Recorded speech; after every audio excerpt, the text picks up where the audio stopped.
اعوذ باللہ من الشیطان الرجیم بسم اللہ الرحمن الرحیم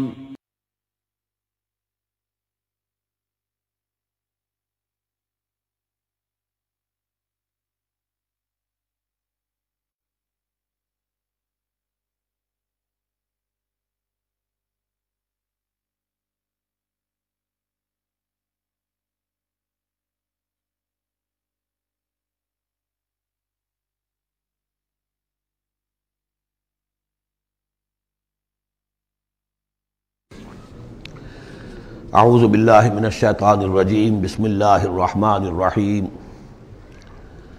اقرأ بسم ربک الذی خلق خلق الانسان من علق اقرأ وربک الاکرم الذی علم بالقلم علم الانسان ما لم يعلم صدق اللہ العظیم رب اشرح لی صدری ویسر لی امری واحلل عقدۃ من لسانی یفقہوا قولی۔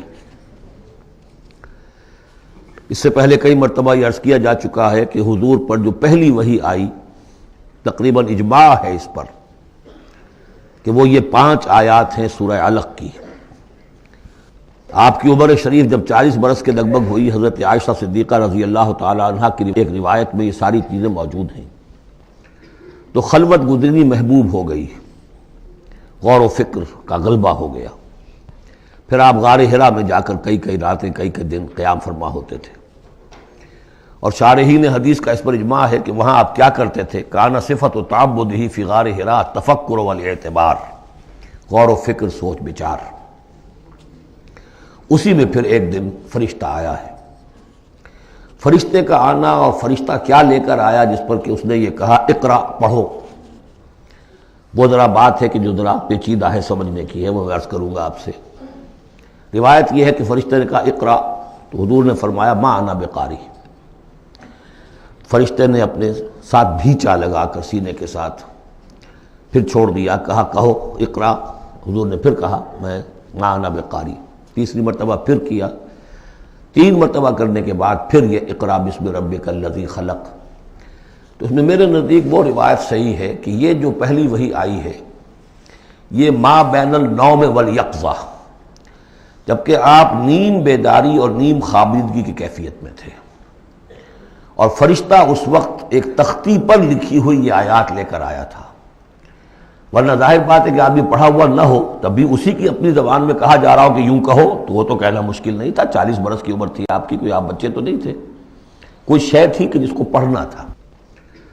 وہ جو پڑھنا ہے تو وہ اصل میں یہ اس عالم میں کہ جس کو آپ کہیں گے ما بین النوم والیقظہ، بیداری اور خواب کے بین کی کوئی کیفیت تھی جس میں کہ فرشتہ آیا ہے اور اپنی اصل ملکی شکل میں آیا ہے۔ اس لیے کہ پھر اس نے جب وہ بھی کوئی چیز لکھی ہوئی لایا ہے، روایتوں میں آتا ہے سونے کی تختی تھی جس پر یہ آیات لکھی ہوئی تھی، تو اس پر آپ نے کہا ما انا بقاری، میں تو پڑھا ہوا نہیں ہوں۔ اب بات اس کے ساتھ مطابقت رکھتی ہوئی ہے، لیکن پھر جو سینے کے ساتھ بھیچا ہے 3 مرتبہ، تو اس سے گویا کہ آپ کے اندر وہ استعداد پیدا ہو گئی، پھر آپ نے اس کو پڑھا۔ اور یہ میں یاد دلاتا ہوں کہ میں نے جب کہا تھا کہ جب دوسری وحی فترت کے بعد آئی ہے سورہ مدثر کی، تو حضور نے جب دیکھا تھا کہ اب یہ افق اعلیٰ پر یا افق مبین پر حضرت جبرائیل نظر آئے، کیسے پہچان لیا؟ وہی فرشتہ جو غار حرا میں آیا تھا، تو وہاں بھی وہ اپنی اصل ملکی شکل میں تھے، لیکن وہاں جو رؤیت حضور کو حاصل ہوئی تھی وہ پوری بیداری کی حالت کی نہیں تھی، ما بین النوم والیقظہ، یعنی کچھ نیم خوابی اور نیم بیداری کی کیفیت تھی، لیکن دیکھ لیا تھا حضرت جبرائیل کو ان کی اصل ملکی شکل میں اس وقت۔ لہذا پھر جب وہ پہاڑ سے اترتے ہوئے یا محمد کی صدا آئی، اور پھر آپ نے 2 مرتبہ تو ادھر ادھر دیکھا، کوئی نظر نہیں آیا، تو آپ کو کچھ خوف سا بھی طاری ہوا۔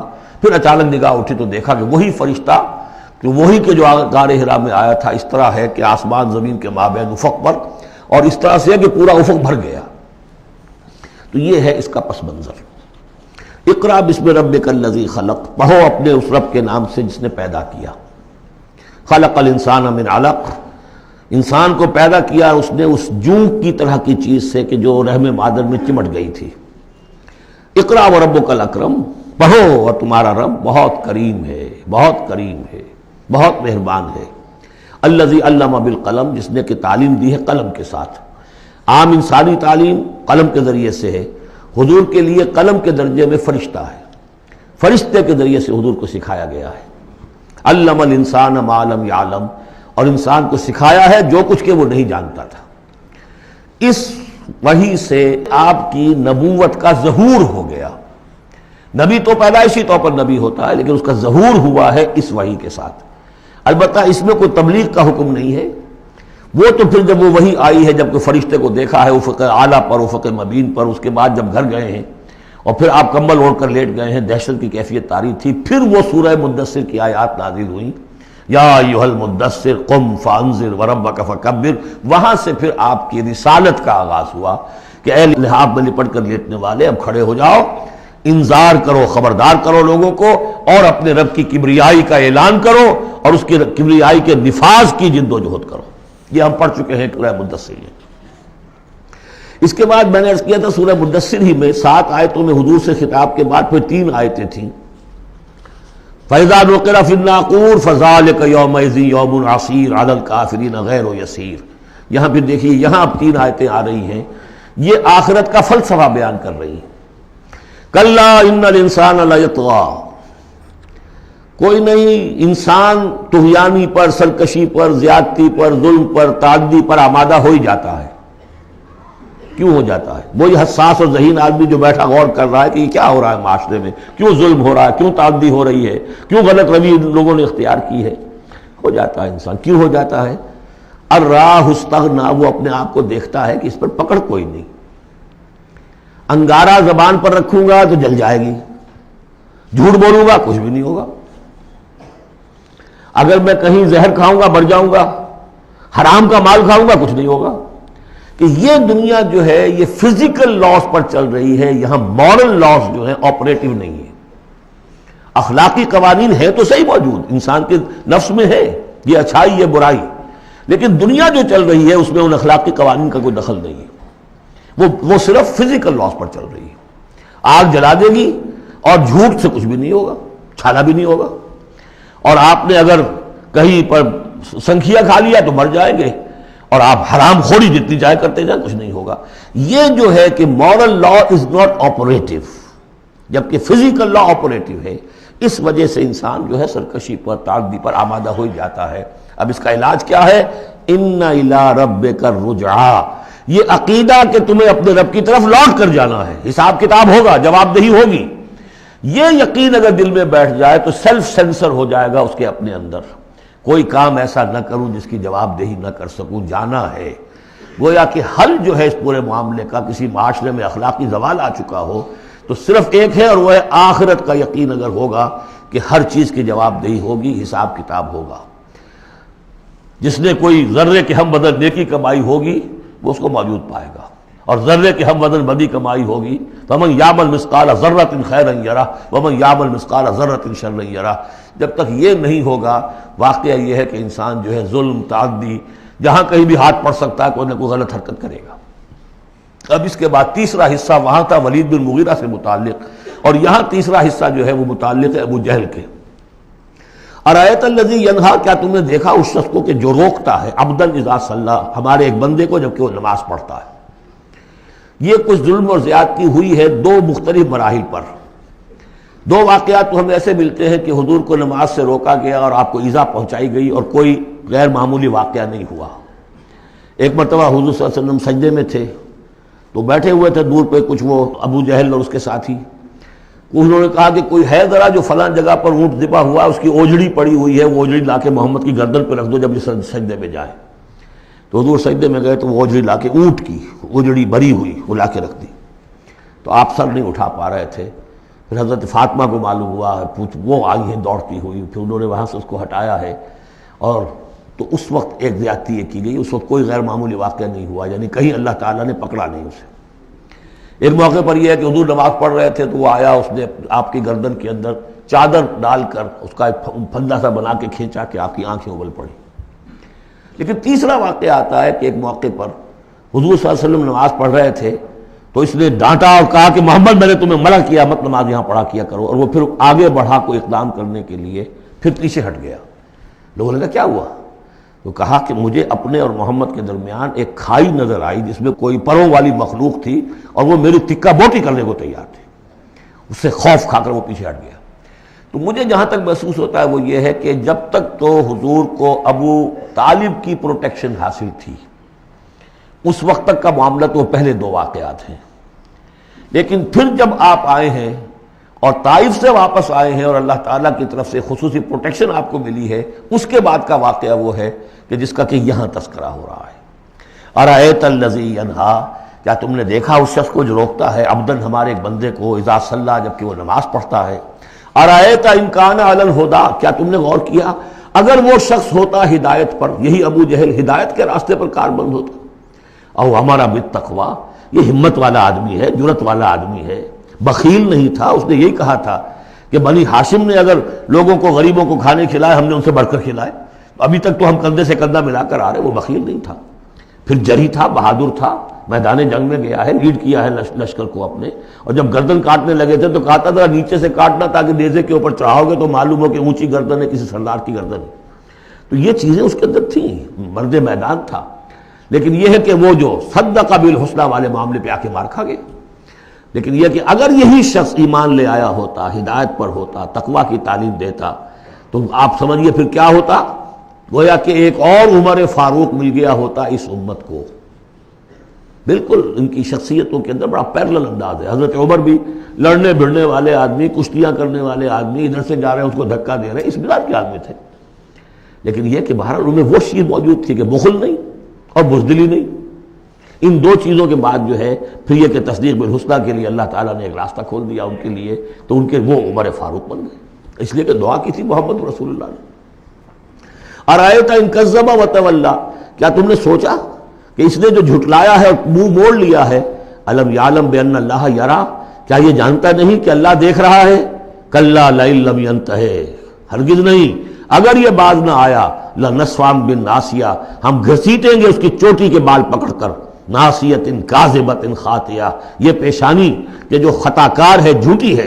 فلیدعو نادیہ، تو بلا لے وہ اپنی پارٹی کے لوگوں کو، بلا لے اپنی مجلس کے لوگوں کو، ہم نشینوں کو. سندعو الزبانیہ، ہم بلا لیں گے جہنم کے فرشتوں کو. کلا لا تطعہ واسجد واقترب، اے نبی آپ اس کی بات نہ مانیے، آپ سجدہ کیجئے اور اللہ سے قریب ہو جائیے. بسم اللہ الرحمن الرحیم. انا انزلناہ فی لیلۃ القدر، یہ دیکھیے ربط بڑا عمدہ چلا آ رہا ہے. پہلی وحی کے فوراً بعد ہم نے اتارا ہے اس کو لیلۃ القدر میں. وما ادراک ما لیلۃ القدر، کیا تم جانتے ہو کیا ہے لیلۃ القدر. لیلۃ القدر خیر من الف شہر، وہ لیلۃ القدر 100 مہینوں سے بہتر ہے. تنزل الملائکۃ والروح، وہاں ہم پڑھ چکے ہیں تفصیل سے کہ یہ اینول بجٹ سیشن ہے اللہ تعالیٰ کا اس دنیا کے نظام کے لیے. ہر سال میں جو کچھ ہونا ہوتا ہے اس کے فیصلے ہو جاتے ہیں. فیہا یفرق کل امر حکیم، اس شب میں سب فیصلے ہو جاتے ہیں اگلے سال کیا کچھ ہونا ہے، اور وہ فرشتوں کے حوالے کر دیے جاتے ہیں. ایشو ہو گئے آرڈر، اب ان کی ہے امپلیمنٹیشن. یدبر الامر من السماء الى الارض ثم یعرج الیہ، فرشتے جو ہیں امپلیمنٹ کرتے ہیں ان احکام کو اور پھر وہ رپورٹیں جو ہے واپس پہنچتی ہیں. تو اسی رات میں قرآن مجید کے نزول کا آغاز ہوا. تنزل الملائکۃ والروح فیہا باذن ربہم، اس رات میں اترتے ہیں فرشتے بھی، اور الروح روح الامین، روح القدس، وہ کہ چونکہ ان کا ذکر عام طور پہ علیحدہ اس لیے کیا جاتا ہے جو ہم 2 دفعہ پڑھ چکے ہیں. علمہ شدید القویٰ ذو مرۃ فاستویٰ، تو ان کی خاص شان ہے فرشتوں میں یہ مطاع ہیں، مطاع ثم امین، ان کے سردار کی حیثیت رکھتے ہیں. تو تنزل الملائکۃ والروح فیہا باذن ربہم، اپنے رب کے حکم سے، من کل امر، ہر امر، جو سارے فیصلے ہو چکے ہوتے ہیں آئندہ سال کے، ان کے بارے میں جو ہے ان کو احکام دے دیے گئے ہوتے ہیں. فیہا یفرق کل امر حکیم، یہ ہم وہاں پڑھ چکے ہیں. سلام، اور یہ رات جو ہے اللہ تعالیٰ نے پھر اس کی برکات ایسی رکھی ہیں کہ اگر اس میں کوئی شخص جو ہے اللہ کا خاص طور پر عبادت گزار بندہ جو ہے اس سے دعا کرے تو اللہ تعالیٰ اس دعا کو قبول کرتا ہے. عبادت کا جو اجر و ثواب ہے وہ اس ایک شب کا وہ 1000 مہینوں کے اجر و ثواب سے بڑھ جائے گا. ہی حتی مطلع الفجر، یہ فجر کے طلوع ہونے تک یہ رات ہے. اب اس کے بعد ایک سورت جو آ رہی ہے اس کے بارے میں عام طور پر آپ کو لکھا ہوا مل جائے گا کہ یہ سورہ جو ہے یہ مدنیہ ہے، لیکن یہ کہ یہ اکثر سورتوں کے بارے میں یہ جو آخری ہیں ہر قرآن مجید میں کوئی نہ کوئی ایک رائے تو لکھی ہے، لیکن جب تفصیل دیکھتے ہیں تو بہت سی آراء ہیں اس میں، یہ کوئی ایک رائے نہیں ہوتی۔ میں نے جب تحقیق کی ہے تو حضرت عائشہ صدیقہ رضی اللہ تعالی عنہ کے قول کے مطابق یہ صورت بھی مکی ہے، مدنی نہیں ہے۔ سورۃ البینہ، بسم اللہ الرحمن الرحیم، لم یکن الذین کفروا من اہل الکتاب والمشرکین منفکین حتی تأتیہم البینہ، نہیں تھے وہ لوگ جنہوں نے کفر کیا تھا اہل کتاب میں سے اور مشرکین میں سے کہ انہیں علیحدہ کر دیا جاتا یا باز آ جاتے حتی تأتیہم البینہ، جب تک کہ ان کے پاس بینہ نہ آ جاتی۔ ظاہر بات ہے کہ وہ گمراہی میں مبتلا تھے، کوئی بین چیز آئے، کوئی واضح چیز آئے جس سے کہ ان کو محسوس ہو جائے، شعور ہو جائے کہ ہم گمراہی پر ہیں، اور یا اس کا مفہوم یہ ہے کہ جب تک بین ان کے اوپر بات نہ آ جائے اس وقت تک انہیں کاٹا نہیں جا سکتا، انہیں اپنے سے علیحدہ نہیں کیا جا سکتا۔ منفک جو ہے یہ دونوں طریقے سے معنی دے گا۔ اب قابل غور کیا بات ہے، وہ بینہ کیا ہے؟ رسول من اللہ یتلو صحفا مطہرۃ فیہا کتب قیمہ، ایک رسول اللہ کی جانب سے جو تلاوت کرتے ہیں پاکیزہ اوراق کی، اور وہ فیہا، ان اوراق میں کیا ہے؟ بڑی مضبوط کتابیں لکھی ہوئی ہیں، احکام ہیں اللہ کے۔ کتاب کا لفظ خاص طور پر میں بتاتا آیا ہوں آپ کو کہ یہ احکام شریعت کے لیے آتا ہے۔ فیہا کتب قیمہ، یہ ہے وہ چیز کہ جب اللہ کا رسول اللہ کی کتاب لے کر آ جائے تو یہ بینہ اب ہو گئی، اب بات واضح ہو گئی، اب کسی شک و شبے کی گنجائش نہیں رہی۔ یہی سورہ طلاق میں ہم نے پڑھا تھا ذکرہ، قد انزلنا الیکم ذکرا رسولا یتلو علیکم آیاتہ، تو یہ جو ہے رسول جب تلاوت کرتا ہے، گویا کہ رسول اور کتاب مل کر بینہ بنے، اللہ کی کتاب اس کا معلم رسول مل کر بینہ بنے۔ اس اعتبار سے بینہ اور ذکرہ کی جو تعبیر ہوئی ہے اور اس کی ڈیفینیشن جو ہوئی ہے سورہ بینہ میں اور سورہ طلاق میں، وہ بہت اہم ہے۔ اب فرمایا وما تفرق الذین اوتوا الکتاب الا من بعد ما جاءتهم البینہ، یہ جن لوگوں کو کتاب دی گئی تھی انہوں نے جو پہلے بھی تفرقہ کیا ہے آپس میں، یہ جو بٹ گئے، یہ کوئی نصارہ بن گئے، کوئی یہودی بن گئے، پھر نصارہ میں نہ معلوم کتنے فرقے ہوئے اور یہودیوں میں کتنے فرقے ہوئے، یہ سارا تفرقہ ہوا کب؟ الا من بعد ما جاءتهم البینہ، مگر یہ کہ ان کے پاس بینہ آ چکی تھی، گویا کہ اس کے اب جرم کے وہ پورے طور پر اس کی سزا کے سزاوار ہو چکے۔ وما امروا، یہ آیت اس اعتبار سے بہت اہم ہے کہ دین کا پھر وہی خلاصہ جو ہم نے پڑھا تھا بہت ہی شد و بد کے ساتھ سورہ زمر میں، وہ پھر آ گیا۔ وما امروا الا لیعبدوا اللہ مخلصین لہ الدین حنفاء، اور انہیں حکم نہیں ہوا تھا مگر اس بات کا کہ بندگی کریں، پرستش کریں اللہ کی، لیکن اس کے لیے اپنی اطاعت کو خالص کرتے ہوئے۔ یہ نہیں کہ نماز تو اللہ کی پڑھ رہے ہیں لیکن یہ کہ اور کام اپنے نفس کی مرضی کے مطابق کر رہے ہیں، وہاں اللہ کے حکم کو ٹھکرا دیا ہے۔ کاروبار جو کر رہے ہیں وہ اور طریقوں سے کر رہے ہیں جو حرام ہے، تو یہ تو پھر بندگی نہ ہوئی۔ یہ تو وہ بات ہو گئی افتؤمنون ببعض الکتاب وتکفرون ببعض، کیا تم ہماری کتاب اور شریعت کے ایک حصے کو مانتے ہو اور ایک کو رد کر دیتے ہو؟ فما جزاء من یفعل ذلک منکم الا خزی فی الحیاۃ الدنیا، تو جو کوئی بھی تم میں سے یہ رویہ اختیار کرے گا اس کی کوئی سزا اس کے سوا نہیں ہے کہ دنیا میں ذلیل و خوار کر دیے جائیں، ویوم القیامۃ یردون الی اشد العذاب، اور قیامت کے دن بدترین عذاب میں جھونک دیے جائیں۔ دنیا کی رسوائی تو آج ہمارے ماتھے پر لکھی ہوئی ہے۔ 1.5 ارب انسان، 1.25 ارب تو کم سے کم ہے، 120-130 کروڑ سے کم نہیں آج مسلمان، عزت نام کی کوئی شے نہیں۔ عالمی معاملات میں وی ہیو نو سے، کسنوی پرست کے بھیا کیس تھی، ہماری پالیسیاں کہیں اور بنتی ہیں، کہیں اور سے ہمارے بجٹ کے لیے انسٹرکشن کہیں اور سے آتی ہیں، اور تو اور بات ہے۔ تو وما امروا الا لیعبدوا اللہ مخلصین لہ الدین حنفاء، یکسو ہو کر پوری زندگی اللہ کے قانون کے تحت ہوگی تو پھر عبادت قبول ہوگی، ورنہ یہ جو ہے کہ کچھ اللہ کو دو اور کچھ قیصر والا قیصر کو دو، خدا والا خدا کو دو، یہ اسلام میں قابل قبول نہیں۔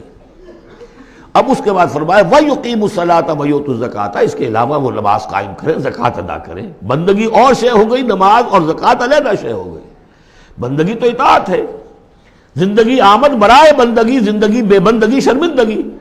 اس بندگی کے تقاضوں کو پورا کرنے کے لیے نماز دی گئی آپ کو، تاکہ آپ یاد تو کرتے رہیں، اللہ کو یاد تو کرتے رہیں، تاکہ وہ جو عہد کیا ایاک نعبد و ایاک نستعین دن میں 5 مرتبہ تازہ ہو جائے۔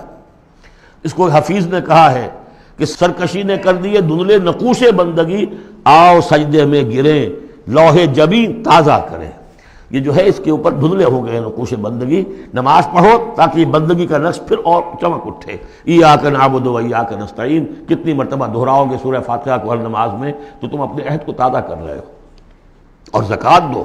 وذالک الدین القیمہ یہی ہے سیدھا دین ہمیشہ کا دین. ان الذین کفروا من اہل الکتاب والمشرکین بے شک وہ لوگ جنہوں نے کفر کی روش اختیار کی خواہ وہ اہل کتاب میں سے تھے یہود اور نصارہ والمشرکین خواہ وہ مشرکین میں سے تھے فی نار جہنم خالدین فیہا وہ ہوں گے جہنم کی آگ میں اس میں ہمیشہ ہمیشہ رہیں گے. اولئک ہم شر البریہ یہ یقیناً بدترین خلائق ہے. ان الذین آمنوا وعملوا الصالحات اس کے برعکس وہ لوگ جو ایمان لائے جنہوں نے نیک عمل کیے اولئک ہم خیر البریہ یہ بہترین خلائق ہے. اللہم ربنا اجعلنا منہم اللہ تعالی ہمیں ان میں شامل ہونے کی توفیق عطا فرمائے. جزاؤہم عند ربہم جنات عدن تجری من تحتہا الانہار خالدین فیہا ابدا ان کا بدلہ ہوگا ان کے رب کے پاس وہ باغات رہنے والے باغات ریزیڈینشل گارڈنز جن کے دامن میں ندیاں بہتی ہوں گی اور جس میں وہ رہیں گے ہمیشہ ہمیشہ ہمیشہ ہمیشہ. یہ مقام اور ایک سورۃ تغابن جو ہم نے پڑھی تھی اس وقت میں نے وہ بات کا تذکرہ نہیں کیا تھا.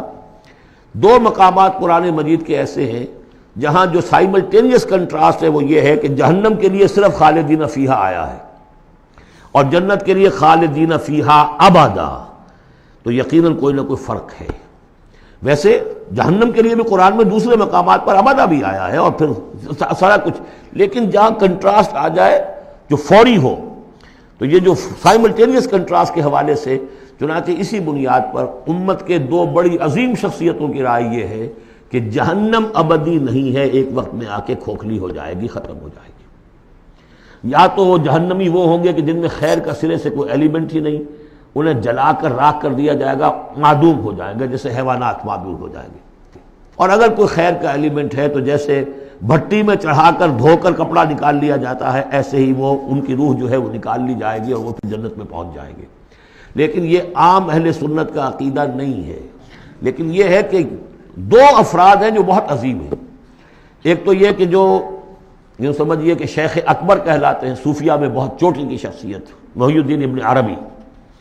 دوسرے وہ شخص کہ جو ہر اعتبار سے محی الدین ابن عربی سے بہت شدید اختلاف کرتے ہیں بہت شدید اختلاف امام ابن تیمیہ. اور جو یوں سمجھیے کہ سلفی جو المسلک جو لوگ بھی ہیں دنیا میں ان کے نزدیک سب سے بڑے امام جو ہیں سب سے بڑے عالم وہ امام ابن تیمیہ ہے رحمۃ اللہ علیہ. ان کی رائے بھی یہی ہے. تو دو عظیم اشخاص کا اس پر متفق ہو جانا متفق گردید رائے بو علی بارائے من تو یہ وہ یقیناً جو ہے اس قابل تھا کہ میں آپ کو اس کا تذکرہ ذکر بتا دوں. رضی اللہ عنہم یہ لوگ جو ہیں وہ لوگ کہ ان الذین آمنوا وعملوا الصالحات اولئک هم خیر البریہ جزاؤہم عند ربہم جنات عدن تجری من تحتہا الانہار خالدین فیہا ابدا رضی اللہ عنہم ورضوا عنہ اللہ تعالیٰ ان سے راضی ہو گیا اور وہ اس سے راضی ہو جائیں گے. جب جائیں گے وہاں تو اللہ تعالیٰ وہ کچھ دے گا کہ راضی ہو جائیں گے. ذالک لمن خشی ربہ یہ ان کے لیے ہے جو اپنے رب سے ڈرتے رہے. اللہم ربنا اجعلنا منہم اللہم ربنا اجعلنا منہم. سورۃ الزلزال اس کے بارے میں بھی اختلاف ہے کہ یہ مکی ہے یا مدنی ہے. میرے نزدیک مکی ہے 100%. اور اس کے بارے میں ایک روایت یہ آئی ہے کہ حضور نے فرمایا ہے کہ یہ ایک سورت جو ہے 1000 آیات کے ہم وزن ہے اپنی فضیلت کے اعتبار سے. بسم اللہ الرحمن الرحیم. اذا زلزلت الارض زلزالها جب زمین ہلائی جائے گی جیسے کہ ہلائی جائے گی یعنی تم اس وقت اندازہ نہیں کر سکتے کیسے ہلائی جائے گی. اسی کا نقشہ کھینچا گیا ہے سورہ حج کے شروع میں یا ایھا الناس اتقوا ربکم ان زلزلۃ الساعۃ شیء عظیم. اس قیامت کا زلزلہ بہت بڑی شے ہوگا. یوم ترونھا تذہل کل مرضعۃ عما ارضعت وتضع کل ذات حمل حملها وترى الناس سکارى وما هم بسکارى ولكن عذاب اللہ شدید. تو اذا زلزلت الارض زلزالها واخرجت الارض اثقالها اور زمین اپنے سارے بوجھ نکال کر پھینک دے گی. انسان دفن ہوں گے چاہے دفن ہو چاہے کہیں سمندر میں غرق ہوئے ہوں آخر ان کے اجزاء کہاں گئے اسی زمین میں ہے. سمندر کی تہہ میں بھی تو زمین ہی ہے. کیا ہے اسی زمین میں یہیں سے نکلے تھے ان کے جسم. منہا خلقناکم وفیہا نعیدکم ومنہا نخرجکم تارۃ اخری. وہ اپنے بوجھ نکال کے فارغ ہو جائے گی. وقال الانسان ما لہا انسان کہے گا اسے کیا ہوا یہ کیا حالات ہو گئے کیا صورت بنی ہے. یومئذ تحدث اخبارہا اس دن یہ زمین اپنی خبریں سنائے گی بھی کہ یہ حضرت انسان میری پیٹھ پر سوار ہو کر کیا حرکتیں کرتا رہا ہے اس کی خبر بھی دے گی. جیسے کہ فرمایا گیا سورہ حامیم سجدہ میں، ہمارے اپنے ہاتھ ہمارے خلاف گواہی دیں گے، ہمارے اپنے پاؤں ہمارے خلاف گواہی دیں گے، ہماری اپنی جلدیں اور کھالیں ہمارے خلاف گواہی دیں گی.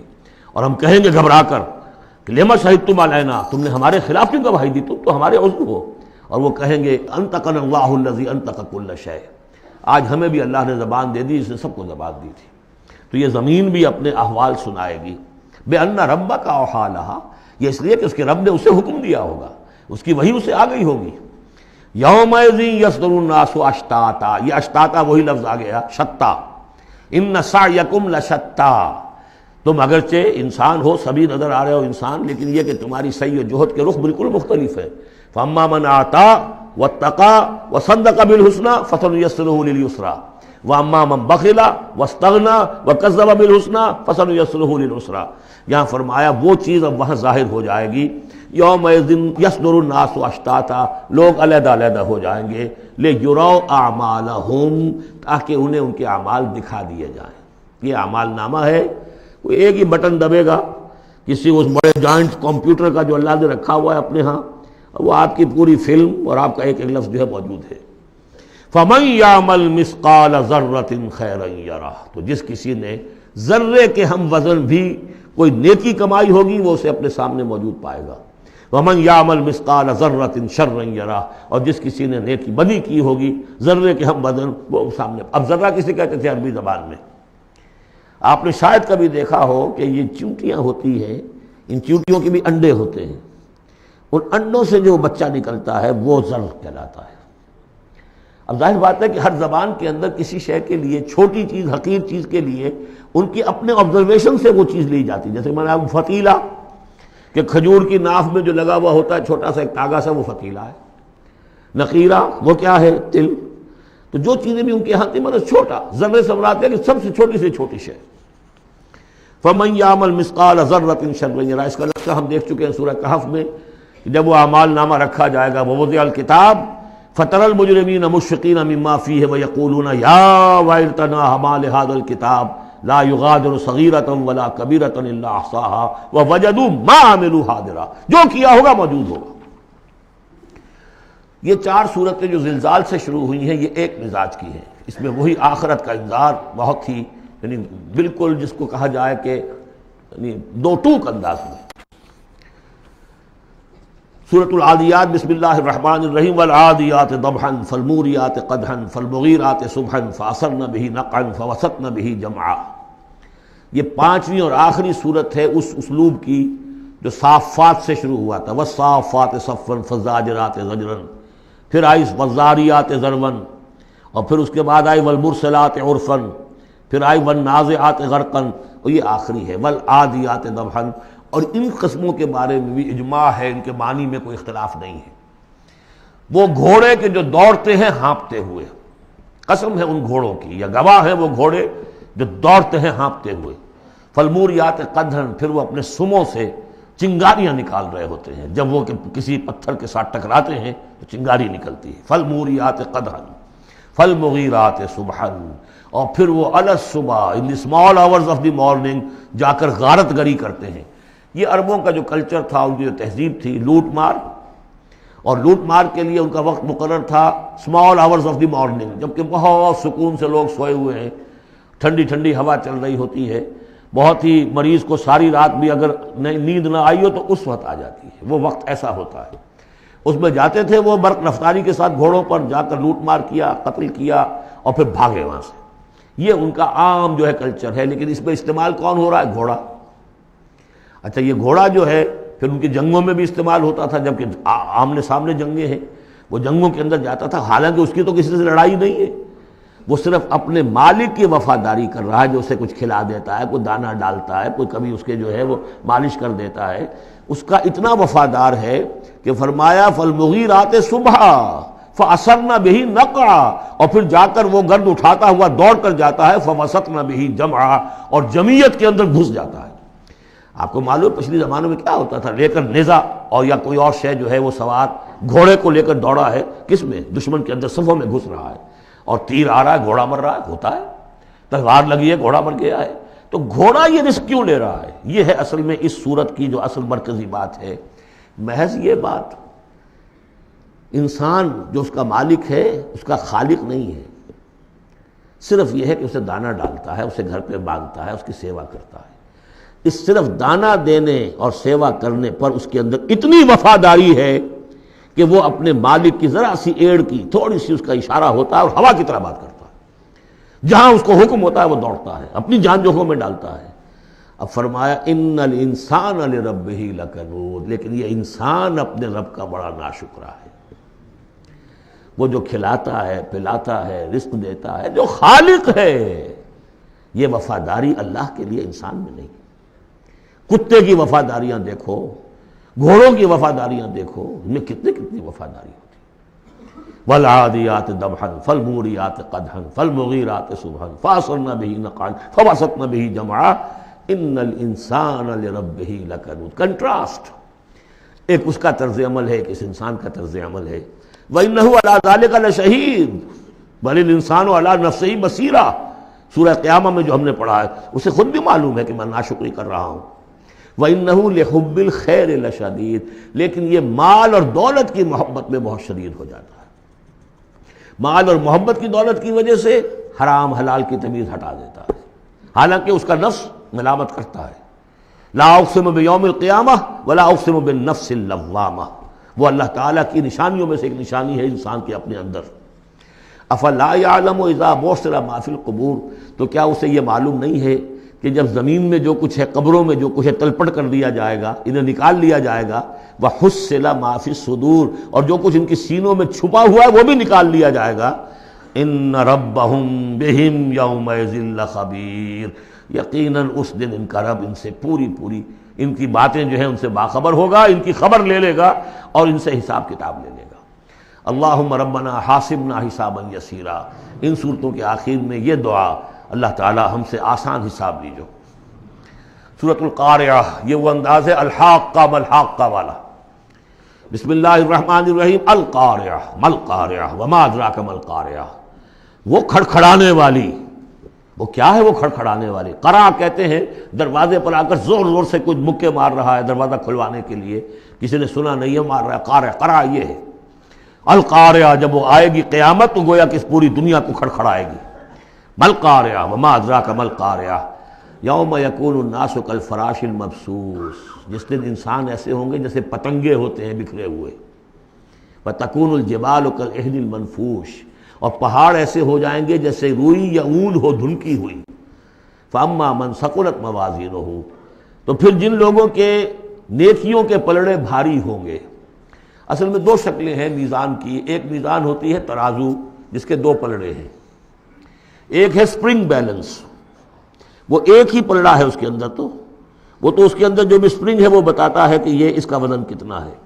تو دو رائے ہیں، ایک تو یہ ہے کہ موازین سے مراد یہ کہ صرف نیکی کا وزن کیا جائے گا اور دیکھا جائے گا وہ ریکویزٹ لیول تک ہے یا نہیں، تو اس کی جو موزون ہے نیکیوں کے موازین وہ اگر بھاری ہے ایک معیار ہوگا، اور معیار بھی ہوگا ہر شخص کا انڈیویجول، لا نکلف اللہ نفسا الا وسعہا۔ اگر اس کے اپنے شاکلہ، اس کے اپنے جینز، اس کے اپنے جو بھی ماحول کے اثرات تھے، ان سب کی رعایت کرنے کے باوجود ایک مطلوبہ مقدار تک نیکی کا عنصر نکل آیا، فَأَمَّا مَنْ ثَقُلَتْ مَوَازِينُهُ فَهُوَ فِي عِيشَةٍ رَاضِيَةٍ، وہ ہوگا بڑے عیش کی زندگی میں جس میں اس کے لیے رضا ہی رضا ہے، راضی رہے گا، ہمیشہ جو ہے اس کی زندگی جو ہے خوشی پر ہوگی، خرم۔ وَأَمَّا مَنْ خَفَّتْ مَوَازِينُهُ، جس کے وہ نیکیوں کے پلڑے جو ہے ہلکے ہوئے، فَأُمُّهُ هَاوِيَةٌ، تو اس کا ٹھکانہ ہے ایک گڑھا۔ وَمَا أَدْرَاكَ مَا هِيَ، اور جانتے وہ گڑھا کیا ہے؟ نارٌ حامیہ، آگ ہے دہکتی ہوئی۔ اللہم اجرنا من النار یا مجیرو یا مجیرو یا مجیر۔ سورۃ التکاثر، بسم اللہ الرحمن الرحیم۔ الہاکم التکاثر، تمہیں غافل کیے رکھتی ہے بہتات کی طلب، اور چاہے اتنا مال ہے، اتنی دولت ہے کہ 10 نسلوں کے لیے کافی ہو جائے، لیکن یہ کہ انسان کی طبیعت اس سے بڑھتی نہیں، اور چاہے بڑے میاں کی ٹانگیں قبر میں لٹکی نظر آ رہی ہوں دنیا کو، لیکن وہ دولت کی حرص ختم نہیں ہوتی۔ الہاکم التکاثر، تمہیں یہ کثرت اور یہ غافل کیے رکھتی ہے۔ حتیٰ زرتم المقابر، یہاں تک کہ تم قبروں تک پہنچ جاتے ہو، اس وقت تک یہ بات ختم نہیں ہوتی۔ یعنی یہ حوث جو ہے انسان میں، دولت کی لالچ اور دولت کی محبت، اس کو بھرتی ہے تو قبر کی مٹی سے وہ بھری جاتی ہے، کسی اور مقدار سے دنیا میں یہ حوث نہیں بھرتی۔ اور یہ سورہ حدید کی وہ آیت یاد کر لیجئے، اعلموا انما الحیات الدنیا لعب ولہو وزینۃ وتفاخر بینکم وتکاثر فی الاموال والاولاد۔ وہ آخری سٹیج ہے انسانی زندگی کی، اور یہ موت تک ختم نہیں ہوتی۔ کلا سوف تعلمون، کوئی نہیں، اس وقت تمہیں معلوم ہو جائے گا، حقیقت کھل جائے گی۔ ثم کلا سوف تعلمون، پھر کوئی بات نہیں، ابھی تم رہو اس غفلت میں، اس مدہوشی میں رہو، کوئی بات نہیں۔ ثم کلا سوف تعلمون، حقیقت ایک دن آئے گا کہ مبرہن ہو کر سامنے آ جائے گی۔ جیسے سورہ جمعہ میں پڑھا تھا ہم نے کہ اے نبی سے کہہ دیجئے کہ اگر تم موت سے بھاگ رہے ہو تو موت خود آ کر تم سے ملاقات کر لے گی، تم چاہے نہ بھی چاہو وہ تو آ جائے گی، تو وہ حقائق تم پر افسوس ہو جائیں گے۔ یہ بالکل ایسے ہی ہے جیسے کہ آخری پارے کی پہلی سورت، عما یتساءلون عن النبأ العظیم الذی هم فیہ مختلفون کلا سیعلمون ثم کلا سیعلمون کلا لو تعلمون علم الیقین، کوئی نہیں، کاش کہ تم جان جاتے یقین والا علم، یہ یقینی علم ہے، کاش کہ ہو جاتا۔ اب اس پر جو ہے ہمارے بعض حکماء نے علم الیقین، عین الیقین اور حق الیقین کے 3 درجے قائم کیے۔ علم الیقین، آپ نے کہیں دیکھا دھواں ہے، آپ نے کہا آگ لگی ہے، حالانکہ آپ نے آگ دیکھی نہیں ہے، کسی دلیل سے، استدلال سے آپ نے انفر کیا ہے کہ آگ نکلی، یہ علم الیقین ہے۔ عین الیقین، آپ نے جا کر دیکھ لیا آنکھ سے کہ آگ لگی ہوئی ہے، اب یہ اور یقین پختہ ہو گیا۔ لیکن ایک ہو سکتا ہے پتہ نہیں یہ آگ ہے یا آگ کی شکل ہے۔ آج کل بہت سے وہ ایسے بنے ہوتے ہیٹرز کہ جو گھر میں جا کر یہ معلوم ہوتا دیکھتے ہوئے انگارے رکھے، ہے کچھ بھی نہیں ہوا، تو اصل میں تو لائٹ کہیں اور، وہ جو حرارت آ رہی ہے وہ تاروں میں سے آ رہی ہے، وہ دہتے انگارے جو نظر آ رہے ہیں وہ ہرگز ہے ہی نہیں، آگ ہے ہی نہیں، آگ کی شکل ہے۔ لیکن اگر کہیں آپ نے انگلی بھی جا کر دے دی اور وہ جب جلی ہے تو اب حق الیقین حاصل ہو گیا کہ ہاں یہ آگ ہی ہے، اس لیے کہ اس کا تجربہ آپ کو خود حاصل ہو گیا۔ تو یہ ہے کلا لو تعلمون علم الیقین، کاش کہ تمہیں اس دنیا میں رہتے ہوئے علم الیقین ہی حاصل ہو جائے۔ لترون الجحیم، پھر تمہیں اس جہنم کو دیکھنا ہے، ثم لترونها عین الیقین، پھر عین الیقین کے ساتھ اس کا دیکھو گے۔ ثم لتسألن یومئذ عن النعیم، پھر اس دن تم سے سوال کیا جائے گا، پوچھا جائے گا کیا کیا نعمتیں ہم نے تمہیں دی تھی اور تم نے وہاں کیا کیا ہے۔ اب آ گئی وہ صورت جو قرآن مجید کے مختصر ترین صورتوں میں سے ہے لیکن جامع ترین صورتوں میں سے ہے، سورۃ العصر، جس کے بارے میں امام شافعی کے 2 اقوال ہیں۔ ایک یہ کہ لو لم ینزل من القرآن سواہا لکفت الناس، اگر سوائے سے ایک صورت کی کوئی اور چیز نازل نہ ہوتی قرآن میں، یہ لوگوں کی ہدایت کے لیے کافی تھی۔ لو تدبر الناس هذه السورة لوسعتهم، اگر لوگ اس پر تدبر کریں، غور و فکر کریں۔ ہمارا جو منتخب نصاب مطالعہ قرآن حکیم کا، اس کا نقطہ آغاز یہ صورت ہے۔ والعصر، زمانے کی قسم ہے، زمانہ گواہ ہے، پوری تاریخ انسانی اس پر گواہی دے گی۔ ان الانسان لفی خسر، یقیناً انسان خسارے میں ہے، گھاٹے میں ہے۔ الا الذین آمنوا، سوائے ان کے جو 4 شرطیں پوری کریں، ایک نہیں۔ الا الذین آمنوا وعملوا الصالحات وتواصوا بالحق وتواصوا بالصبر، ایمان لائیں، جو اس کائنات کے مخفی حقائق ہیں ان کو سمجھیں، ان کا شعور حاصل کریں، ان کی تصدیق کریں۔ ایمان باللہ، ایمان بالآخرہ، ایمان بالرسالت، پھر اس کے عملی تقاضوں کو پورا کریں۔ وعملوا الصالحات، پھر یہ کہ اس کے اوپر نہ صرف خود قائم ہوں، اس کی دعوت دیں، اس کو پھیلائیں، وصیت کریں، جو بھی حق ہے، جو بھی صحیح بات ہے، امر بالمعروف ہے، نہی عن المنکر ہے، تواصوا بالحق۔ اور پھر یہ کہ جب یہ کام آپ کریں گے، آزمائشیں آئیں گی، تکلیفیں آئیں گی، مصیبتیں آئیں گی، ریزنٹمنٹس ہوں گی، لوگ ناراض ہوں گے، آپ کیوں ان سے کہہ رہے ہیں کہ یہ کام آپ نہ کریں، یہ غلط کام ہے۔ بچوں سے بھی کہہ کر دیکھیے کہ گلی میں مت کھیلو، تم کرکٹ کھیل رہے ہو، کسی کی گاڑی کا شیشہ توڑو گے تو پھر اپنی عزت بچا کر وہاں سے نکل کر گھر واپس پہنچنا مشکل ہو جائے گا۔ کوئی نہیں چاہتا کہ کوئی بات آپ بتائیں، تو پھر اب آپ کو صبر کی ضرورت ہوگی، آپ اس پر کام کرتے رہیں۔ جیسے کہ حضرت لقمان نے اپنے بیٹے کو نصیحت کی تھی، یا بنی اقم الصلاۃ وامر بالمعروف وانہی عن المنکر واصبر علی ما اصابک، پھر جو بھی تکلیف آئے اسے جھیلو، پھر یہ کہ آدمی جو ہے بزدل نہ ہو، تھر دلا نہ ہو، کہ اس قدم سے واپس آ جائے اس خوف سے کہ کہیں مجھے اس میں کوئی تکلیف نہ آ جائے۔ وَلَنَبْلُوَنَّكُمْ بِشَيْءٍ مِّنَ الْخَوْفِ وَالْجُوعِ وَنَقْصٍ مِّنَ الْأَمْوَالِ وَالْأَنفُسِ وَالثَّمَرَاتِ وَبَشِّرِ الصَّابِرِينَ، صبر کرنے والے۔ وَالْعَصْرِ إِنَّ الْإِنسَانَ لَفِي خُسْرٍ إِلَّا الَّذِينَ آمَنُوا وَعَمِلُوا الصَّالِحَاتِ وَتَوَاصَوْا بِالْحَقِّ وَتَوَاصَوْا بِالصَّبْرِ اللہم ربنا اجعلنا منہم اللہم ربنا اجعلنا منہم۔ جو اس راستے پر نہیں چلتے ان کا کردار کی ایک جھلک دکھائی جا رہی ہے۔ یہ سورۃ ہمزہ جو ہے، بسم اللہ الرحمن الرحیم، ویل لکل ہمزۃ لمزہ، انسان کے سامنے کوئی ہائی آئیڈیل نہیں اگر ہوتا، کوئی اعلیٰ نصب و لین و نش نہیں ہے، تو وہ پستی کی طرف، پھر اس کی دلچسپی کیا ہوگی؟ کچھ چغلیاں کھاتا پھر رہا ہے، کسی کو تانے دے رہا ہے، کسی کی غیبت کر رہا ہے، کسی کی عزت پر حملہ کر رہا ہے، کسی کا مال ہڑپ کر رہا ہے، پھر اس کی شخصیت کے اندر یہ پستی آ جائے گی۔ وہی جس پستی کو دیکھ کر ایک حساس انسان مایوس ہو جاتا ہے کہ انسان میں خیر کوئی ہے ہی نہیں، یہ تو گویا کہ گندگی کی ایک پوٹ ہے۔ کسی سے پوچھ لیجئے، کوئی کہے گا سیکس، اور سیکس اتنا کہ باپ اگر بیٹی کو محبت بھری نگاہ سے دیکھ رہا ہے تو وہ بھی سیکس ہے، ماں اگر بیٹے کے جسم پر کوئی شفقت سے ہاتھ پھیرے تو وہ بھی سیکس ہے، یہاں تک پہنچا گیا۔ تو یہ کہ انسان کے اندر کوئی اعلیٰ جذبہ، کوئی اعلیٰ فکر ہے ہی نہیں، کسی کوئی بتائے ہمیں، انسان تو میرا حیوان ہے، گندگی کی پوٹ ہے۔ کوئی شخص جو ہے بڑا اونچا واز کہہ رہا ہے اور کوئی زیر لب مسکرا رہا ہوگا کہ یہ واز جو فرما رہے ہیں اپنا روب گاٹھنا چاہ رہے ہیں، کوئی ان کی اور کوئی غرض ہوگی، کوئی شاید کوئی نذرانہ ملنا ہو انہیں جس کے لیے واز فرما رہے ہیں۔ واز تو بڑا عمدہ ہے، لیکن انسان جانتا ہے کہ بڑے گھٹیا انسان کے بالعموم جو موٹیوز ہیں انتہائی گھٹیا ہوتے ہیں، جس سے کہ انسان کی یعنی فطرت سے انسان جو ہے مایوس ہو جاتا ہے کہ شاید انسان میں کوئی خیر ہے ہی نہیں۔ اسی لیے وہ 4 قسمیں کھائیں تھیں، والتین والزیتون وطور سینین وہذا البلد الامین لقد خلقنا الانسان فی احسن تقویم۔ کیا محمد انسان نہیں تھے؟ کیا موسیٰ انسان نہیں تھے؟ کیا عیسیٰ انسان نہیں تھے؟ کیا نوح انسان نہیں تھے؟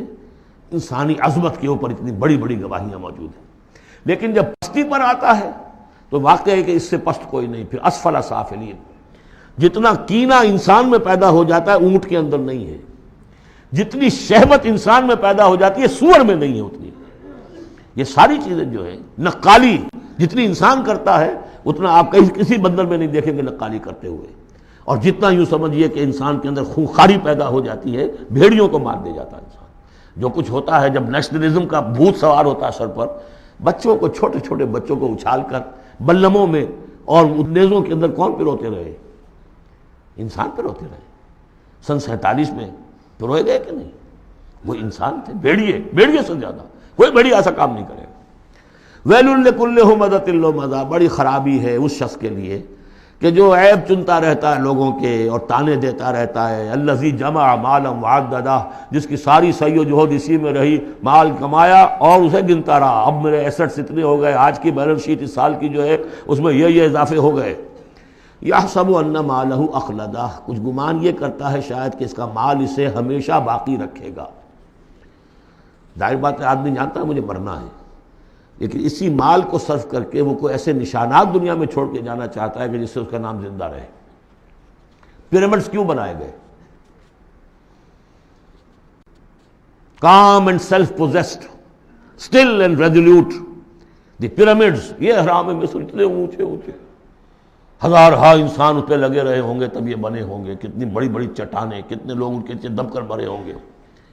Pyramids echo unto eternity, the defiant cry of man's will to survive and conquer the storms of time۔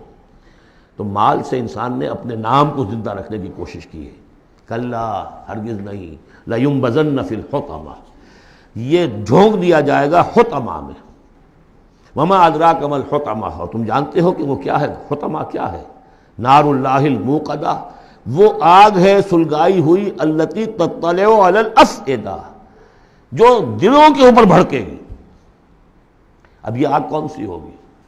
ایک تو ہمارے زمانے میں ایک صاحب تھے، اگرچہ وہ کوئی عالم دین تو نہیں تھے، انگریزوں کی فوج میں رہے تھے تو کچھ انہوں نے چیزیں پڑھی تھیں، وہ اس حطمہ کو ایٹم سے تعبیر کرتے ہیں، اور ایٹم کا جو بھی ہوتی ہے، جو آپ کو معلوم ہے کہ پھر اس سے جو پھیلتی ہے اس کی، چاہے وہ براہ راست آگ نہیں ہوتی، وہ اس کا فال آؤٹ جو ہے وہ یقیناً جو ہے کہ جو چیر کے انسان کے وجود کو چلا جاتا ہے اندر۔ یہ چیزیں ہیں کون کون سی آگیں ہیں؟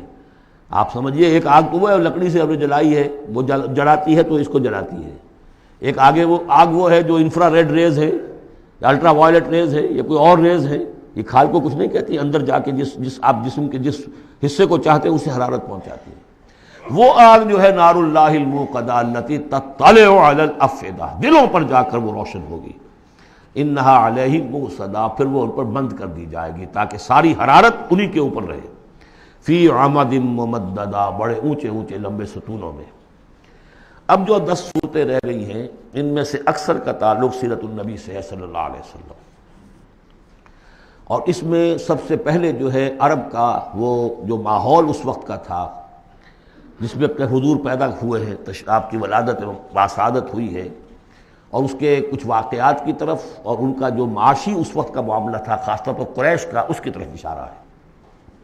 حضور کی ولادت ہوئی ہے عام الفیل میں، جس سال کہ آیا تھا ابرہہ یمن سے فوج لے کر، اور وہ بیت اللہ کو گرانا چاہتا تھا. اس کا ایک لمبا تاریخی پس منظر ہے. عیسائی تھا وہ، اس نے کلیسا بنایا تھا.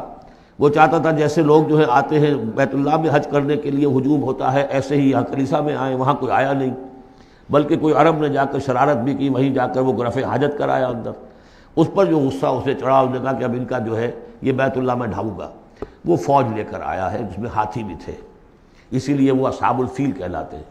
لیکن اللہ تعالیٰ نے اپنے اس گھر کی حفاظت فرمائی معجزانہ طریق پر. چھوٹے چھوٹے پرندے بھیجے ہیں جو سمندر کی طرف سے غول کے غول آئے، اور ان کے چونچوں میں اور ان کے پنجوں میں چھوٹے چھوٹے کنکر تھے. لیکن وہ کنکر جب وہ اوپر سے آ رہا ہے تو وہ گولی کا کام کرتا ہے. اس کی جو ویلوسٹی ہے اور مومنٹم جو بنتا ہے اس کا اوپر سے گرنے کی وجہ سے، تو اس نے گولیوں کا کام کیا اور پوری فوج جو ہے تہس نہس ہو گئی.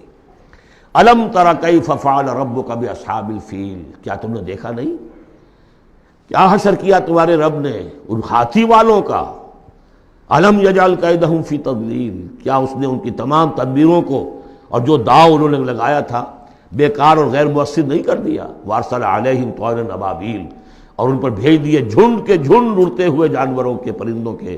ترمیہم بحجارۃ من سجیل، جو ان کو رمی کرتے تھے. یہ رمی کی یادگار در حقیقت اسی کی ہے جو حج میں جا کے کی جاتی. ترمیہم رمی، وہ ان کو مارتے تھے. بحجارۃ من سجیل، کنکریاں، وہی کنکریاں سنگ گل، یہ معرب ہے فارسی سے. وہ چھوٹی کنکریاں جو ریت کی بنی ہوتی ہیں. کہیں اگر صحرا میں ہلکی سی بارش ہو جائے تو ایک ایک قطرے کے ساتھ تھوڑی سی جس کا ریت مل جائے گی، پھر اس پر دھوپ پڑی اور وہ پک گئے. وہ کنکریاں کہلاتی ہیں سنگ گل، مٹی کا بنا ہوا پتھر. وہ کنکریاں ہیں کہ جو ماری گئی ہیں. فجعلہم کعصف ماکول، پھر انہوں نے کر دیا انہیں ایسا جیسے کہ بھس جو کہ کھایا گیا ہو. جانوروں کے آگے آپ نے چارہ ڈالا، وہ کھا لیا، پھر کوئی جو کچھ پڑا رہ جاتا ہے ادھر ادھر، اس طرح کا کر دیا، ان کا نام و نشان مٹا دیا. اور یہ سن ہے جس میں کہ حضور کی پیدائش ہوئی ہے. بعض لوگوں کا بعض روایات سے معلوم ہوتا ہے کہ 50 دن بعد، اور بعض کا کہنا یہ کہ نہیں عین اسی دن ولادت ہوئی ہے حضور کی صلی اللہ علیہ وسلم. تو یہ ایک اہم واقعہ تھا سیرت النبی کے، گویا کہ آپ کے عین ولادت سے گویا کہ جو متصل ہے. سورۃ قریش، بسم اللہ الرحمن الرحیم. لإلاف قریش إیلافہم رحلۃ الشتاء والصیف فلیعبدوا رب ھذا البیت الذی اطعمہم من جوع وآمنہم من خوف. قریش کو مانوس رکھنے کے لیے اللہ نے ان کے دلوں میں محبت ڈال دی. رحلۃ الشتاء والصیف، سفر کی سردیوں میں بھی اور گرمی میں بھی. اس میں اشارہ ہو رہا ہے کہ جو ایسٹ ویسٹ ٹریڈ میں قریش کو مونوپولی حاصل ہو گئی تھی. پہلے یہ ٹریڈ قوم سبا کے ہاتھ میں تھی، جبکہ عروج کا دور تھا یمن کا. تو ہوتا یہ تھا کہ ہندوستان سے اور جاوا اور ملایا اور سماٹرا، بورنیو اور چین سے سارا جو سامان تجارت آتا تھا وہ یمن کے ساحل پر، کیونکہ نہر سویس تو تھی نہیں. اب ایک طرف وہ ہے فار ایسٹ، ایک طرف ہے یورپ، اور یورپ کو اور فار ایسٹ کو ملانے والے کوئی آبنائے نہیں ہے، پانی. اور وہ راستہ جو ہے round the Cape of Good Hope, وہ تو 1498 میں واسکو ڈی گاما نے تلاش کیا ہے، گویا کہ حضور کی بعثت کے بعد 800 برس بعد. اس وقت کیا شکل تھی کہ سارا یورپ کا سامان تجارت آیا تھا فلسطین کے ساحل پر، شام کے ساحل پر، اور یہاں سے سارا مال آ کر اترتا تھا یہ یمن کے ساحل پر. تو کچھ عرصے پہلے تک تو کوئی 150-200 برس پہلے تک حضور سے یہ ساری تجارت یمنیوں کے ہاتھ میں تھی. یمنی قافلے لے کر چلتے تھے, یہاں سے اس مال کو لے گئے وہ وہاں تک شام تک, پھر وہاں سے مال لے آئے, اور یہ ایک طرح سے گویا کہ ایسٹ اینڈ ویسٹ جو ٹریڈ تھی اس میں انہیں کی پوزیشن حاصل تھی. پھر جب سیل العرم آیا ہے, ان پر سیلاب آیا ہے, وہ تباہ و برباد ہو گئے, تو پھر یہی ایسٹ ویسٹ ٹریڈ جو ہے یہ قریش کے ہاتھ میں آ گئی.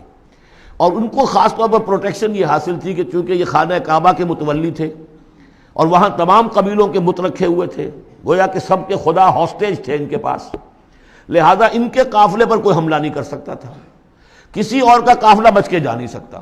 اس قافلے کو لوٹتے تھے بدو, اور اس کو جو ہے کوئی حفاظت نہیں ہوتی تھی. لیکن قریش کا قافلہ بدو دور رہتے تھے کہ یہ تو خانہ کعبہ کے متولی ہیں, اور اگر ہم نے ان کا قافلہ لوٹا یہ ہمارا بت اٹھا کے پھینک دیں گے باہر وہ خانہ کعبہ سے. اس لیے انہیں اس خانہ کعبہ کی وجہ سے وہ پوزیشن حاصل ہوئی کہ انہیں تمندری اور دولت مندی حاصل ہو گئی. اور پھر یہ ایسا کرتے تھے, سردیوں کے زمانے میں یہ اپنا چکر لگاتے تھے یمن کا, اور گرمیوں کے زمانے میں جاتے تھے شام کی طرف, فلسطین کی طرف, چونکہ وہ گرم علاقہ ہے تو وہ سردیوں میں, اور یہ چونکہ زیادہ ٹھنڈا علاقہ تھا وہ گرمیوں میں.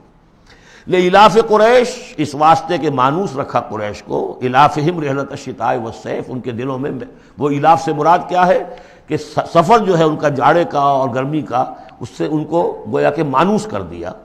فَلْيَعْبُدُوا رَبَّ هَٰذَا الْبَيْتِ, پس انہیں بندگی کرنی چاہیے, پرستش کرنی چاہیے اس گھر کے مالک کی, اس گھر کے رب کی. انہوں نے یہاں لا کے 360 بت رکھ دیے ہیں. انہیں چاہیے تھا کہ خلوص اور اخلاص کے ساتھ جو اس گھر کا اصل مالک ہے, جس کی توحید کے لیے یہ مرکز بنایا تھا ابراہیم نے, ان کے جد امجد نے, اور کہا تھا کہ ربنا لیقیموا الصلاۃ, تیری نماز قائم کرنے کے لیے میں نے یہ گھر بنایا ہے, تو اس کو انہوں نے جو ہے اس کو بت قدہ بنا دیا. دنیا کے بت قدوں میں پہلا وہ گھر خدا کا, ہم اس کے پاس ماں ہیں, وہ پاس ماں ہمارا. تو کرنا یہ چاہیے تھا الذی اطعمہم من جوع, جس نے کہ انہیں طعام پہنچایا اور بھوک سے نجات دی, انہیں غذا دی, انہیں دولت دی. وآمنہم من خوف, اور ان کو امن دے دیا ہے خوف سے کہ ان کے قافلوں کے اوپر کسی حملے کا خوف اور اندیشہ نہیں ہوتا. عرب میں جو بھی اخلاقی اب معاملہ ہو چکا تھا اس وقت جب کہ حضور کی بعثت ہوئی ہے, اس کا نقشہ اب آ رہا ہے سورۃ الماعون میں. یعنی یہ کہ ایسا نہیں تھا کہ سرے سے ان کے ہاں کوئی ویلیوز رہی نہ ہوں, لیکن یہ کہ تلپٹ ہو جاتی ہیں ویلیوز, اور یہ کہ کچھ چیزیں ہوتی ہیں کہ جن کی حقیقت نہیں رہتی, صرف ان کی رسم رہ جاتی ہے. جیسے آج ہمارا حال ہے, رہ گئی رسم اذاں روح بلالی نہ رہی, فلسفہ رہ گیا تلقین غزالی نہ رہی. تو ان کے ہاں بھی یہ آ چکا تھا کہ اب وہ چونکہ جزا و سزا کے تصور سے محروم ہو چکے تھے, لہذا ارأیت الذی یکذب بالدین, کیا تم نے دیکھا اس شخص کو جو جزا و سزا کا انکاری ہے؟ کوئی جزا سزا نہیں, کوئی باعث بعد الموت نہیں. ان ہی الا حیاتنا الدنیا نموت و نحیا وما یہلکنا الا الدار, اس دنیا کی زندگی کے سوا کوئی زندگی نہیں, ہم خود مرتے ہیں خود جیتے ہیں, اور ہلاک کرنے والی شے گردش افلاک کے سوا اور کوئی نہیں, ہم کوئی خدا کو نہیں مانتے. ایسے لوگ بھی تھے ان میں. ظاہر بات ہے کہ اس شخص کا کردار کیسا ہو جائے گا جو جزا و سزا کا منکر ہے.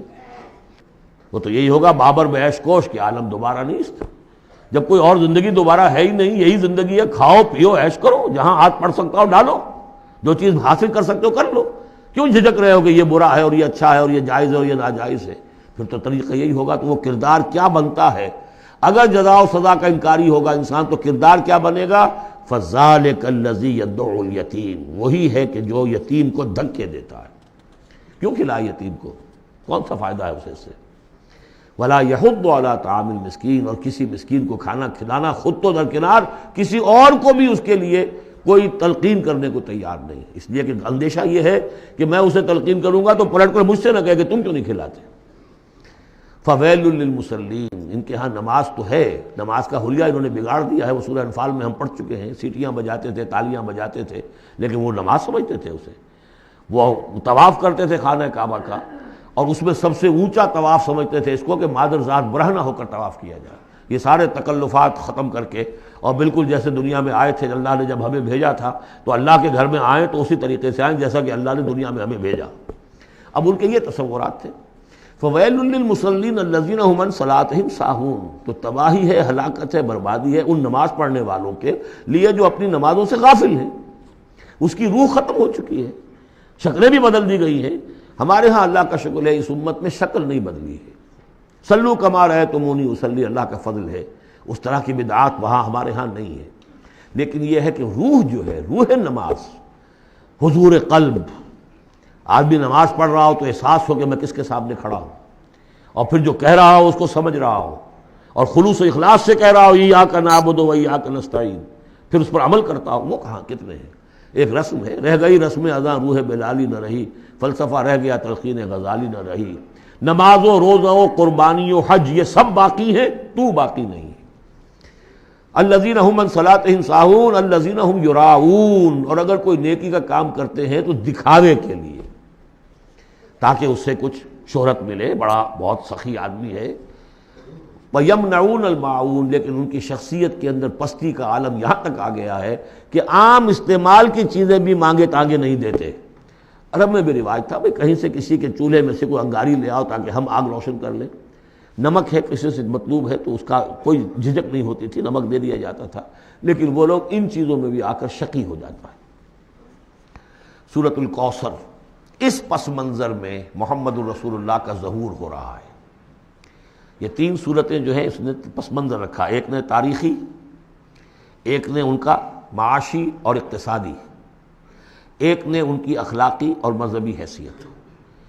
سورۃ الفیل وہ تاریخی واقعہ جو ہے، ظاہر بات ہے بہت بڑا واقعہ، اس کا بڑا چرچا ہوا ہوگا حضور کی بعثت کے ساتھ متعلق، لیکن دوسری طرف بیت اللہ اور اس کی وجہ سے قریش کو اس کے متولی ہونے کی وجہ سے جو امن حاصل تھا اور جو انہیں اللہ کی طرف سے روزی پہنچ رہی تھی، تیسرے ان کی اخلاقی پستی جس حد کو پہنچ گئی تھی، اس میں جب ظہور ہو رہا ہے محمد الرسول اللہ کی نبوت کا، یہ سورۃ الکوثر، بسم اللہ الرحمن الرحیم، انا اعطیناک الکوثر فصل لربک وانحر ان شانئک ھو الابتر۔ اے نبی ہم نے آپ کو خیر کثیر عطا کیا۔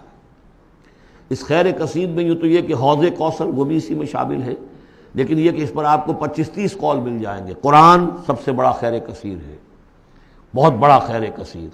حکمت، ومن یؤت الحکمت فقد اوتی خیرا کثیرا، جس کو حکمت اور دانائی دے دی گئی اس کو تو خیر کثیر دے دیا گیا۔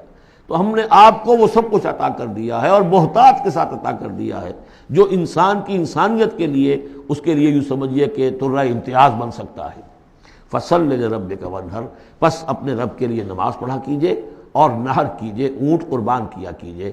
یہ گویا کہ عید الاضحیٰ کا نقشہ آ گیا۔ فصل لربک، پہلے ہم نماز پڑھتے ہیں دوگانا عید الاضحیٰ، اور پھر جا کر ہم قربانی کرتے ہیں۔ وانحر ان شانئک ھو الابتر، یقیناً آپ کا دشمن ہی ہے کہ جو دم کٹا ہو جائے گا۔